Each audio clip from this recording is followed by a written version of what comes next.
Captain Rhea Langford stood at the airlock of the Zavary ship Opal's Wreath, her heart beating like a curious drum. She had never seen anything so grand. The ship's corridors curved in smooth, pale metal, lit by soft blue lights that pulsed slowly along the walls. Vines of bioluminescent plants curled around transparent panels, revealing stars streaming past in gentle streaks. Every breath she took carried the mild scent of alien flowers, a sweet perfume unfamiliar yet strangely comforting. She adjusted her uniform, earth navy gray with silver trim, feeling its fabric shift against her skin. Around her, the Zavary crew moved gracefully, their tall, slender forms clad in flowing robes of pastel hues. They spoke in quiet tones, words rising and falling in a gentle wave. Rhea's translator implant worked flawlessly, converting their soft language into English in her ears. She tried not to stare, but she could not help herself. Everything on this ship felt like a dream brought to life. At the end of the corridor, a pair of double doors stood closed beneath a glyph that glowed faintly in turquoise. Two Zavary guards, each with long, tapering fingers and eyes like polished sapphires, waited on either side. They nodded in unison as Rhea approached, then folded their hands respectfully. Their silence was deliberate, ceremonial. Behind those doors sat the most powerful being in this part of the galaxy, Queen Yareth Zalore. Rhea's mission was simple in theory. She was to greet the Queen, present her credentials from the United Earth Alliance, and discuss terms for a peaceful exploration treaty. Yet Rhea felt a rush of excitement and fear. First contact with a new species was always tense, and the Zavary were known for their intelligence and unpredictability. They had once collapsed an entire fleet of warships without firing a shot, simply by outsmarting the enemy's commanders. Stories swirled through the Alliance halls about their inscrutable politics and sharp wit. Taking a steadying breath, Rhea stepped forward. The doors slid open with a soft hiss. She entered a grand chamber whose size she could not grasp at first glance. The ceiling arched high above, supported by columns of living crystal that shimmered in shifting colors. At the far end, on a throne, carved from a single giant pearl, sat Queen Yareth herself. She was taller than Rhea, and her skin bore a gentle lavender glow. Her eyes swept the room, observing every detail with clear intelligence. The Queen rose as Rhea drew near. Her robes trailed behind her like a river of soft light. Rhea bowed politely, mindful of Zavary customs. Yareth inclined her head in return, then turned to her council seated on low benches around the throne. They murmured among themselves, exchanging notes in a language Rhea could only partially translate. Then, with a voice both rich and musical, the Queen spoke in perfect English. "Welcome to Opal's Wreath, Captain Langford of Earth. We have watched your world for many cycles, and we extend our greeting in the spirit of knowledge." Rhea lifted her head and returned the Queen's gaze. "Thank you, Your Majesty. I am honored to be here. The United Earth Alliance hopes to learn from the Zavary people and to explore the stars together." The Queen smiled, a gentle curve of her lips that made her look almost human. "Indeed, but first a game." She paused, letting the words settle. Around her, the council leaned in, intrigued. Even the guards seemed curious. "A game?" Rhea repeated, uncertain where this was leading. Queen Yareth's sapphire eyes glinted. "A wager of names. If you can guess my true name, I will take you as my equal, my companion in all future endeavors. My secrets will be open to you, and our two peoples will be bound in lasting friendship. But if you fail, well, you will simply remain my honored guest." Rhea's heart pounded. A name in Zavary culture carried power. It was not like the simple tags humans used. A true name was woven from history, from the essence of one's soul and one's people. To speak it was to hold the key to a life's worth of hidden knowledge. No outsider had ever claimed a Zavary true name in living memory. Her counselors stirred uneasily. Dr. Mitra Keval, the linguist, tapped at a small hollow pad furiously. Commander Joris Tate, head of security, glanced at his weapon, though it would be useless against the Queen's mental prowess. Rhea held up a hand to still them. She had come this far. She would not back down now. Queen Yareth folded her hands. I will give you 3 clues. Use them wisely. Rhea nodded once, sharply. I accept your challenge, Your Majesty. The room brightened as the crystal columns glowed more intensely. The first clue appeared in the air before them, in shimmering Zaveri script, born where no light dwells, yet shines as a star among shadows. Rhea studied the glyph. It spoke of darkness and light. She thought of the legends. The Zaveri homeworld, long lost to the galaxy, had vast caverns where strange bioluminescent life thrived. Perhaps the Queen's name linked to those depths. She jotted notes in her mind. Born in darkness, shines in light. Queen Yarith inclined her head and offered the second clue. Her voice echoes on silver streams carrying tales of ancient dreams. Silver streams. Rhea imagined waterways that glowed pale and bright. Perhaps veins of liquid metal the Zaveri revered. Tales of ancient dreams suggested myth and memory. Rhea's mind raced through cultural records she had studied. There was an old poem about the whisper of metal rivers beneath the crystal roots. She filed that thought away. The third clue materialized crisply and clearly. A name carried on 4 winds, each bearing hope to distant minds. 4 winds. Rhea pictured seals or sigils, 4 directional breezes bearing messages. The Zaveri believed the cosmos had 4 great currents guiding intuition, logic, empathy, and courage. A name woven from all 4 would be powerful indeed. Queen Yarith closed her eyes briefly, then opened them, her gaze steady. These are your hints. You may confer with your advisors, but time is short. The stars await our decision. Rhea glanced at her team. Mitra was already tapping out a phonetic loop of possible names. Joris folded his arms, trying to focus on anything but the stakes. Rhea herself took a slow breath, letting the Queen's words echo in her mind. She realized that this game was more than a puzzle. It was a test of humanity's spirit, of curiosity, humility, and courage. It was the first true bridge between 2 minds from far-flung worlds. If she succeeded, it would open doors no diplomat's treaty ever could. Rhea rose from her seat and stepped into the center of the chamber. The crystals dimmed, shining their glow onto her uniform. She raised, her voice so all could hear. I thank you, Queen Yarith, for this rare chance. I will think over your clues and return soon with my answer. The Queen's lips curved in a satisfied smile. You have until the next orbit. Then we will see if Earth's finest explorer can unravel the mystery of Yarith Zalori.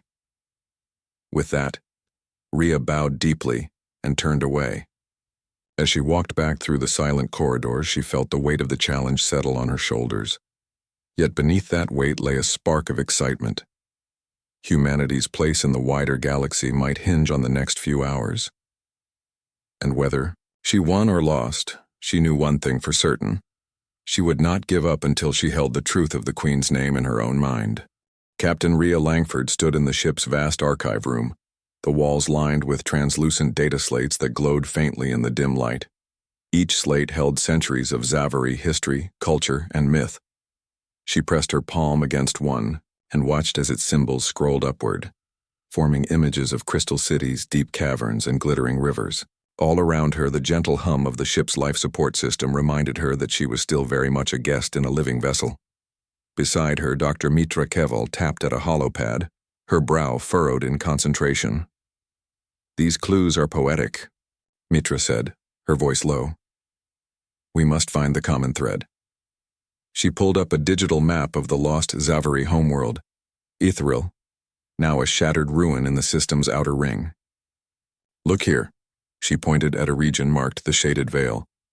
Legends say no sunlight ever reaches its depths, but bioluminescent creatures make it bright as day. Rhea nodded. That matches the first clue. Born where no light dwells, yet shines as a star among shadows. The Queen might link her name to this place. She jotted a note. Ithril, Shaded Veil, bioluminescent star. Behind them, Commander Joris Tate leaned against a console, arms folded. Though his posture seemed relaxed, the set of his jaw showed he was just as invested. I've cross-referenced every recorded Zaveri settlement, he said. None bear a name similar to what you describe, but local dialects evolve. We should look at name roots. Rhea crossed her arms thoughtfully. True. We can mine the archive for root words meaning shadow, light, and star. Then we combine them into possible name forms. Mitra's fingers flew across the holopad interface and soon a list appeared. Shalvra, Jonar, Vieltri, Thonli, and others. Each turned a data slate holographically, highlighting possible meanings. Rhea read aloud. Shalvra, Shadow Blossom. Jonar, Star of the Dark. Vieltri, Light in Depths. Thonli, Hidden Radiance. She paused. These are good starts. They worked through twilight hours of the Zavari clock until the glow of distant suns peeked into the archive's windows. Rhea stretched her arms. Let's rest for now. The Queen said we have until the next orbit, but no need to rush blindly. Tomorrow we continue with fresh minds. Mitra nodded, though Joris shook his head. I think your mind is best now. I'll stand watch. No one will disturb us. Rhea smiled wryly. Zavari guards rarely intruded on the archives, and she trusted Joris's silent vigilance more than any alarm system. Early next cycle, Rhea was summoned to the hydroponic garden, a vast glass-domed oasis of alien plants, each leaf shimmering with gentle light. Vines hung down from overhead arches, soft moss carpeted the floor, and in the center, a clear pond reflected the Zavari twin moons above. Queen Yarith awaited her there, seated on a smooth stone bench beside a cluster of pink-leaved flora. Captain, the Queen greeted, her voice as soothing as the wind in the hanging moss. You labor well, but perhaps a change of view will sharpen your mind. She gestured to a seat beside her. Rhea accepted, sitting where she could feel the warmth of the Queen's presence. The alien monarch picked a delicate flower from the bush next to her and handed it to Rhea. Its petals glowed faintly. The second clue speaks of silver streams, Yarith said, turning a pale hand over the water's surface so that tiny ripples shimmered like quicksilver. On Ithril, the river Thalen winds through ancient caverns. Its waters are said to carry the memories of ancestors. What name might reflect such a river? Rhea watched the interplay of light and shadow on the pond's surface. She remembered a fragment of Zavari verse. Thalan's voice whispers through quartz halls, singing tales of distant dreams.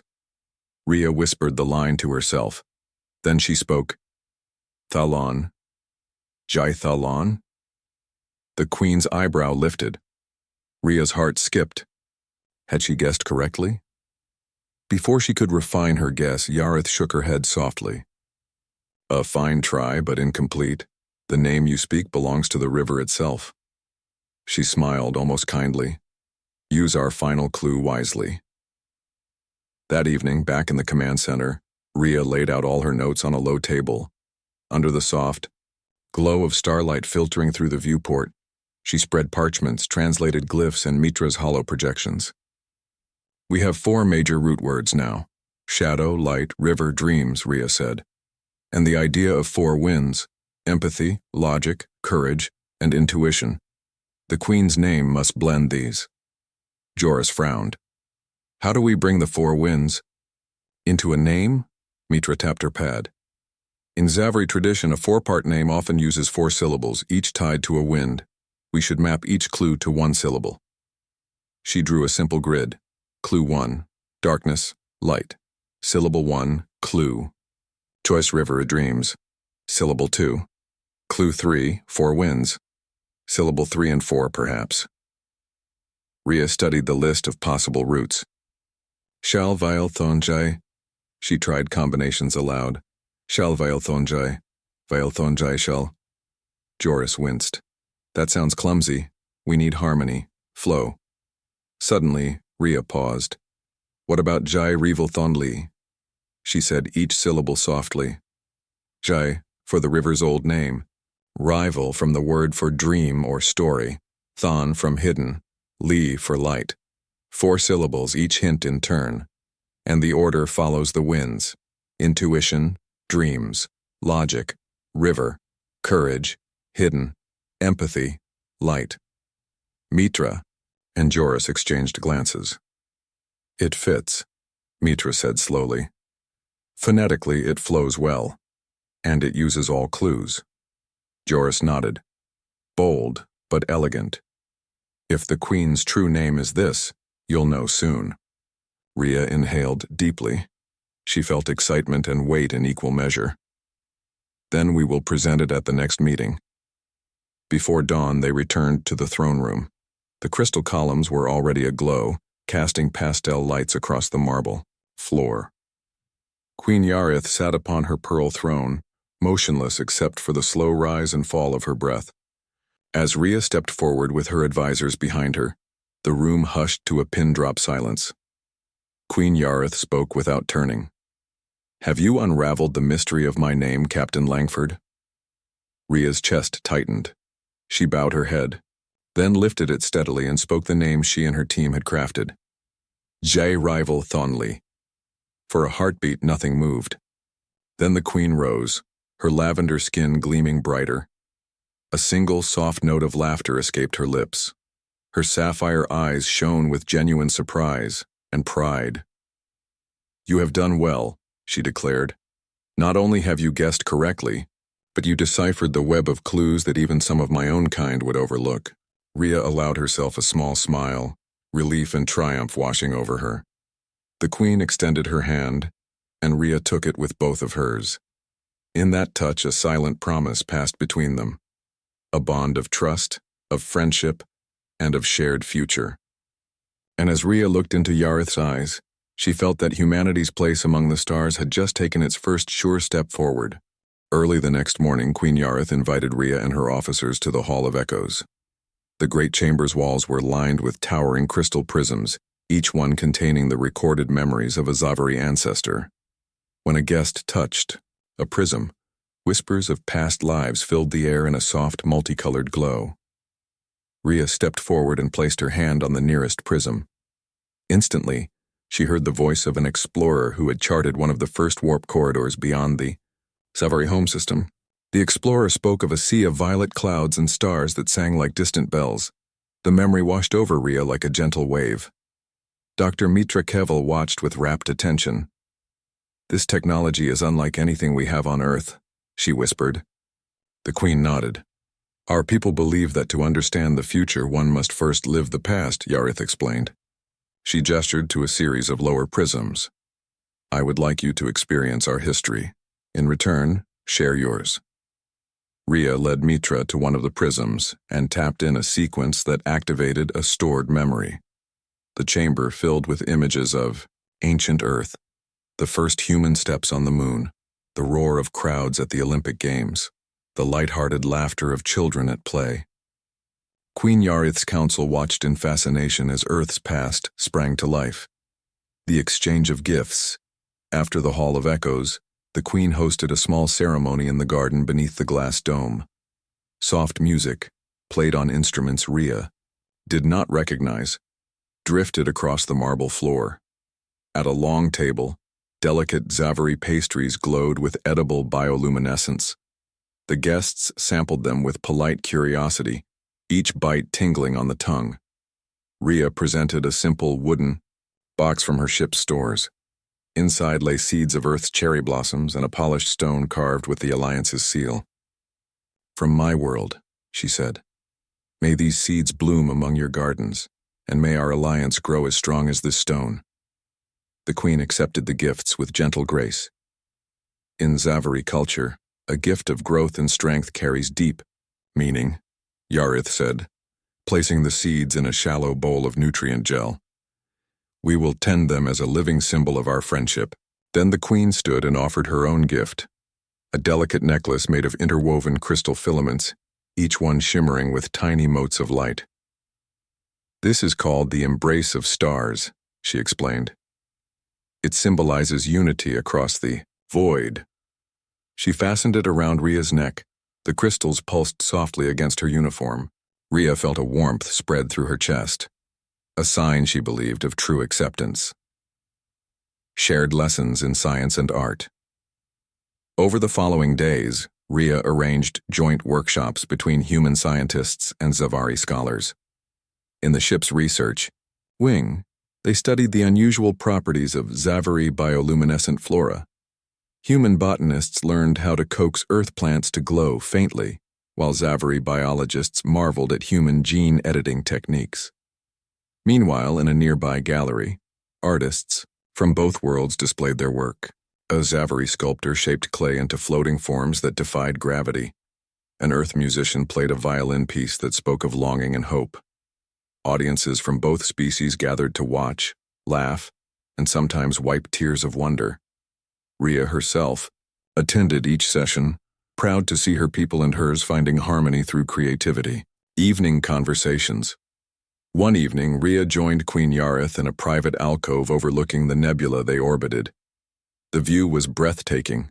Clouds of pink and violet gas swirled against the black sky, lit by distant stars. A cool breeze flowed through the open window.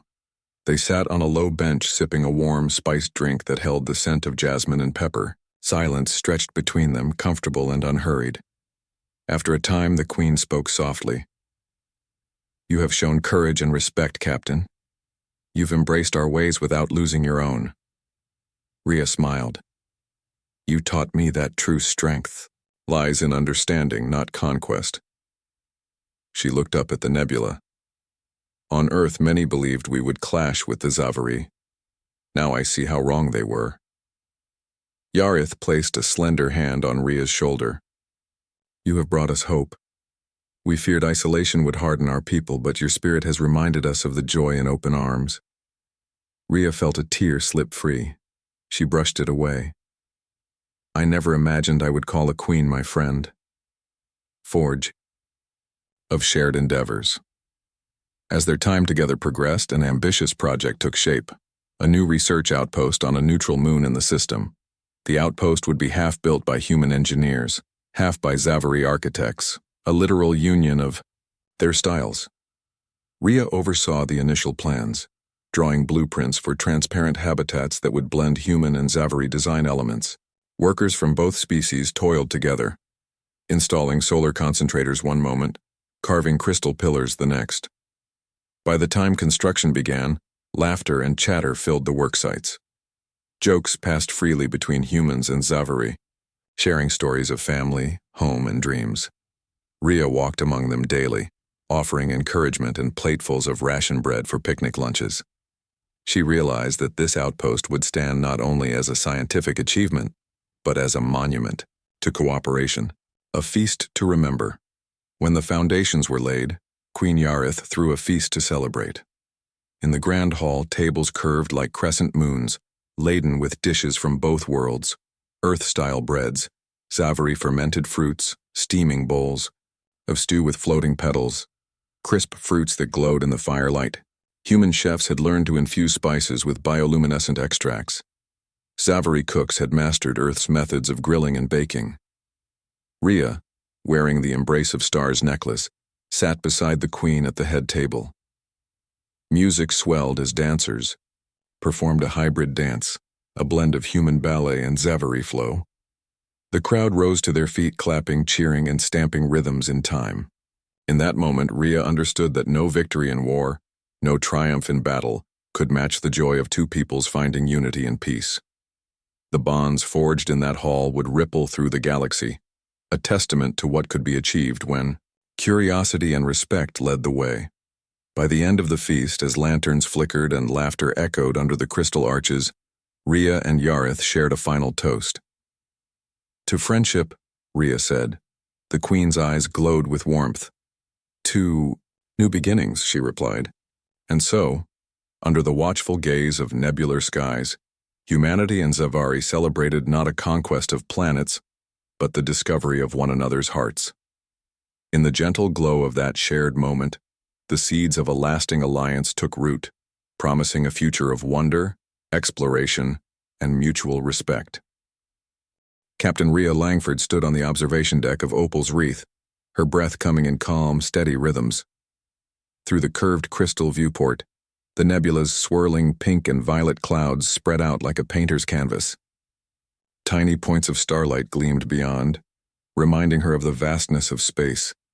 and of the challenge she had accepted so boldly days before.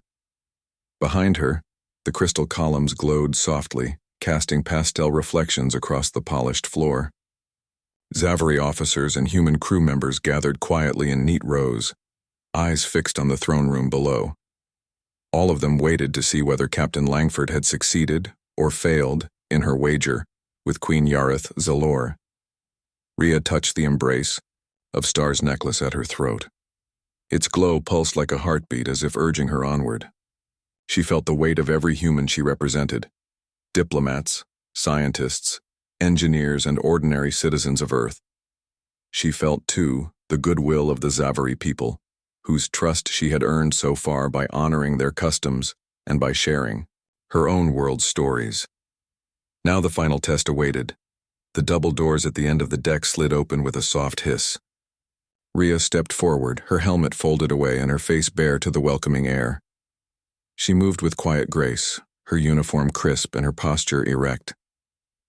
As she walked, the assembled company turned to watch her, some with hope, some with curiosity, but none with surprise. They all believed in her. At the threshold of the throne room, Rhea paused. The polished floor reflected her determined expression. High above, the arching ceiling shone like water rippling in moonlight. She exhaled slowly, then stepped inside. Queen Yareth sat upon her pearl throne, framed by living vines that glowed faintly. Her lavender skin seemed even more radiantly soft in the chamber's light. The queen's sapphire eyes regarded Rhea with steady calm, neither mocking nor haughty, simply expectant. Rhea approached the throne and bowed. The room grew hushed as if holding its breath. Even the life support hum seemed to quiet in reverence. "Captain Langford," Queen Yareth said, her voice clear, "you have studied my riddles well. Now tell me, what is my true name?" Rhea raised her head and met the queen's gaze. She felt the focus of every eye upon her.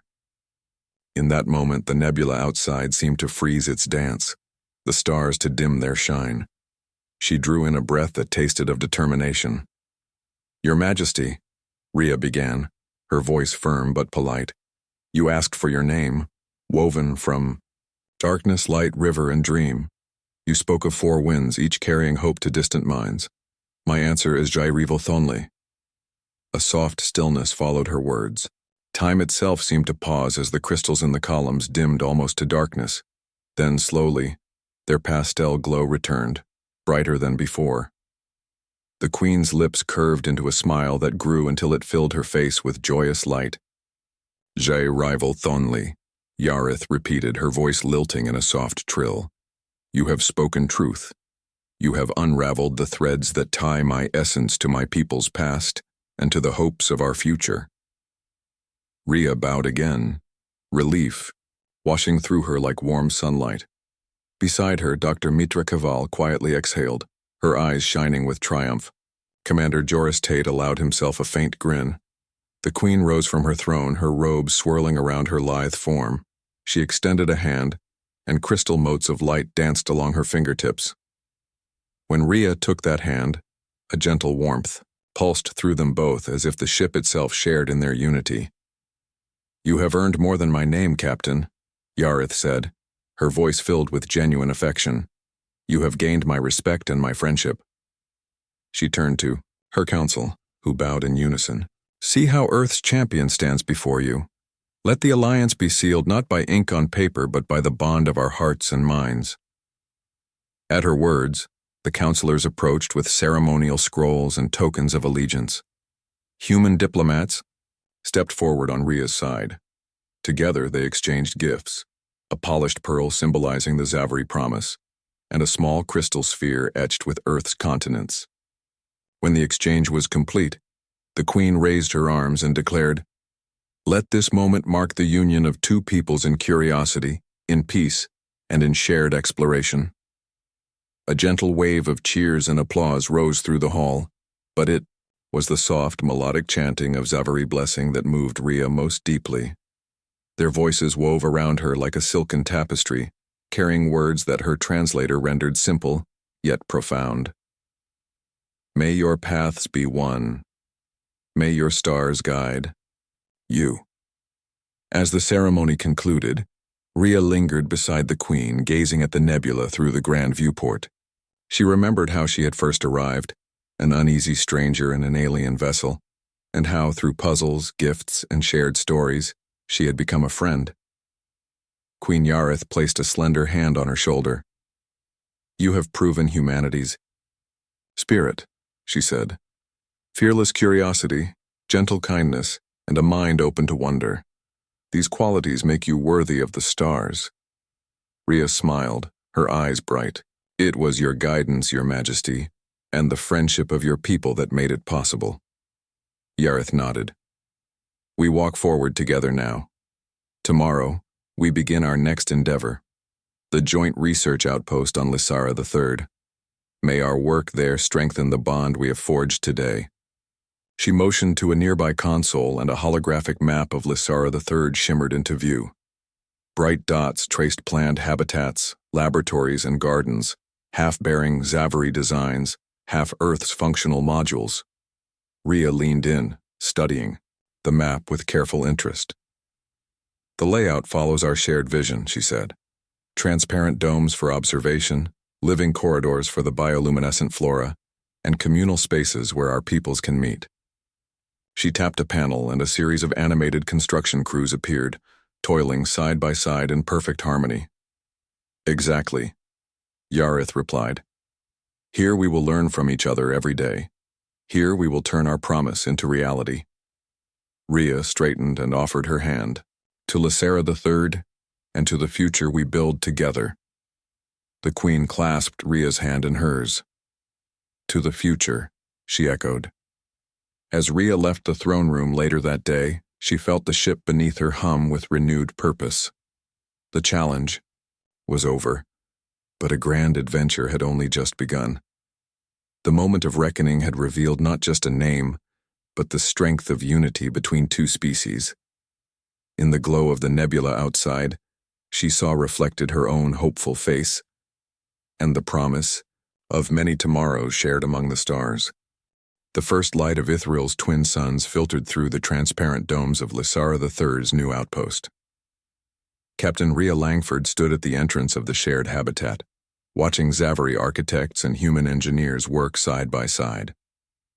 Their tools hummed together in peaceful harmony, welding torches alongside crystal chisels, blueprint pads next to hollow projectors. In that moment, Rhea felt that every effort, every risk, and every thoughtful gesture had led to this grand beginning. Inside the main dome, a central plaza had been built to reflect both cultures. Its floor was patterned with Earth's concentric circles and Zaveri's flowing glyphs. In the very center rose a tall sculpture, a spiral of metal and crystal entwined, symbolizing the union of two peoples. Around the plaza, meeting halls, research labs, and gardens opened onto wide walkways. Bioluminescent vines curled along the walls, their soft glow blending with the warm light of solar lamps. Rhea entered one of the research labs, where human scientists and Zaveri biologists examined samples of hybrid plants. The earth cherry blossom seeds she had gifted now grew in clear tubes, their pink petals shimmering beside the pale green leaves of Zaveri moss. A young botanist from Earth carefully measured light output, while a Zaveri researcher recorded how the plants responded to different nutrient mixes. They spoke together in halting but growingly confident tones, sometimes in English, sometimes in Zaveri, and sometimes with the universal language of smiles. Nearby, engineers tested the first joint-designed propulsion module for the outpost's supply shuttles. A human technician adjusted a control panel, while a Zaveri technician tweaked a crystal resonator. Each explained their methods, learning how the other thought. Sparks of understanding flew not from error but from discovery. Rhea paused to watch as the module's engine shuddered to life and purred smoothly, a testament to cooperation. As midday came, the aroma of cooking drifted through the corridors. In the communal kitchen, Earth chefs and Zaveri cooks prepared a feast for everyone on Lysara III. Earth spices mixed with alien herbs. Dough rose beneath bioluminescent yeast. Fruits from both worlds sat in inviting bowls. The chefs laughed as they learned new recipes. Zaveri taught how to glaze fruits with glowing nectar, Humans shared the art of slow baking. Rhea sampled a warm pastry that crackled with tiny lights on the tongue, delighting in every unexpected flavor. In the afternoon, Rhea led a delegation to dedicate the outpost's library. Its shelves held data slates and books from Earth, alongside crystal prisms and living memory cores from Zavari archives. They organized the shelves together, deciding where each item should rest. When the library was complete, Queen Yareth, visiting as a special guest, played a soft note on a crystalline harp, opening the library with a musical invocation. Human librarians and Zavari scholars joined voices in a gentle chant, blessing the knowledge contained within. Later, Rhea guided a tour of the observation deck. Through massive windows, the nebula they had once orbited now glowed far below them, a swirling tapestry of pink and violet. Stars blinked in the distance. Young recruits from both worlds crowded behind Rhea, pointing and asking questions. She answered each one, proud of how eager they were to explore and to learn. A small Zavari child tugged at her sleeve and asked, "Will we live among the stars?" Rhea knelt and smiled. "Yes," she said simply. "Together we will." As evening fell, the outpost's plaza filled with lights and laughter. A festival had been organized to celebrate the completion of the first phase of construction. Lanterns, some solar-powered, others glowing from within like fireflies, hung from cables overhead. Music drifted out from a band made up of earth instruments and Zavari crystal chimes. Dancers in pastel robes and ones in crisp uniforms moved in circles, their steps blending two distinct traditions into one joyful dance. Queen Yareth rose to speak from a raised platform. Rhea stood by her side, wearing the embrace of stars. Yareth's voice rang out across the plaza. "Friends from two worlds," she began. "Today we stand not as strangers but as allies. We have built more than shelters and labs. We have built trust, respect, and hope." The crowd cheered, stamping and clapping. Rhea felt tears in her eyes as she listened to the Queen's words of unity. When the cheering died down, Rhea addressed the assembly. "We came here with questions and curiosities," she said. "But we leave with answers and friendships. This outpost is only the first of many steps we will take together. Our future is bright because we choose to walk it side by side." She paused, letting the words sink in. Then she raised her glass, a simple cup filled with a glowing nectar. "To our shared journey," she toasted. "May it be long and full of wonder." The festival continued late into the night. Under the twin moons of Lysara III, humans and Zavari told stories of their homelands. They watched the sky through telescopes, searching for new worlds. They traded small gifts, earth pebbles painted with glowing patterns, Zavari shells that shone in the dark. Every laugh and every song felt like another brick laid in the foundation of an enduring friendship. As the celebration wound down, Rhea walked the quiet walkways with Queen Yareth. The lanterns flickered, casting dancing shadows on the transparent walls. Young saplings of cherry blossom and glowing moss stood in neat rows along the path. The quiet hum of life support blended with the soft rustle of leaves. Yareth laid a hand on Rhea's arm. "You have led us well, Captain," she said softly. "You brought Earth's heart to our people." Rhea smiled. "You showed us how to be true explorers, Your Majesty. You taught us that names, memories, and kindness matter more than any weapon." They paused by the spiral sculpture, its metal and crystal coiling toward the sky. Light shimmered along its curves. "It is beautiful," Rhea whispered. "So is our alliance," Yareth replied. "May it grow stronger with each passing day." Rhea looked up at the two moons and then at the sculpture intertwining metal and crystal. "To new worlds and new friends," she said. Yareth touched Rhea's shoulder. "Together, always." Under the pale light of Lysara III's moons, humanity and Zavari stood united. Their shared outpost glowed like a beacon of hope in the dark reaches of space. And as Captain Langford gazed at the horizon, she knew this was only the beginning of a grand adventure. One where two worlds, once strangers, would journey among the stars as one.